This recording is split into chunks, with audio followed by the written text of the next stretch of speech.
Gir ગઢડામાં police પર મહિલાએ આરોપ મૂક્યો છે કે જ્યાં ગીર સોમનાથના ગીર ગઢડા જે પોલીસ ઉપર મહિલાના આરોપ કે જ્યાં દારૂ વેચાણ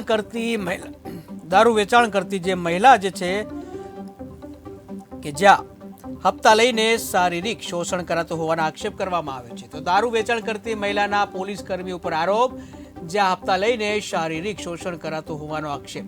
તો ગીર ગઢડા પોલીસના 4 કર્મચારીઓ પર મહિલાના આરોપ કે જ્યાં વિડીયો ઓડિયો ક્લિપ સાથે પોલીસને લેખિત રજૂઆત કરવામાં આવી છે। તો ગીર ગઢડામાં જે પોલીસ પર મહિલાના આરોપ। ગીર ગઢડા પોલીસ સ્ટેશનમાં एक महिला अरजदार परम दिवसे सांजे लगभग 7:30-8 वाग्याની આસપાસ ઉના એએસપીની ઓફિસે એક અરજી આપવા માટે આવેલા અને ત્યારબાદ એમણે જે તે સમયે એ સોશિયલ મીડિયામાં વાયરલ પણ કરેલી। એના આધારે તાત્કાલિક અમે કોગ્નિઝન્સ લઈ અને ઉના એએસપી જે અહીંયા વીવીઆઈપી બંદોબસ્તમાં હતા એમને રવાના કરી। પહેલાં તો રાત્રે પ્રયત્ન કર્યો એમનો સંપર્ક કરવાનો વિક્ટીમનો અરજદારનો, ત્યાર પછી અમે એમનો રાત્રે સંપર્ક, એમનો ફોન નો રિપ્લાય હતો, એમના ઘરે પણ હાજર ન હતા। પછી એએસપી અને એમની ટીમે એમને 10:30 ગઈકાલે એમની ઓફિસમાં બોલાવી એનું ડિટેલ વિગતવાર નિવેદન લીધું છે અને એ નિવેદનના આધારે અમે એફઆઈઆર રજીસ્ટર કરી છે। એફઆઈઆર 376 અને 354ની એફઆઈઆર છે।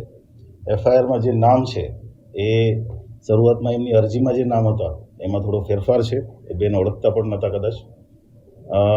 ટોટલ 4 આરોપીઓ વિરુદ્ધ અમે એફઆઈઆર કરી છે। એમાં એક પહેલો આરોપી જે છે સલીમ કરીને એ હેડક્વાર્ટર ખાતે પોલીસ કોન્સ્ટેબલ તરીકે નોકરી કરે છે। એ સિવાય બીજો આરોપી જે છે મકવાણા કરીને છે ગીર ગઢડા પોલીસ સ્ટેશનમાં નોકરી કરે છે। એક સિવિલિયન આરોપી છે જે ત્યાં કેસરિયા ગામનો વતની છે અને એક હરીફ કરીને હોમગાર્ડ છે।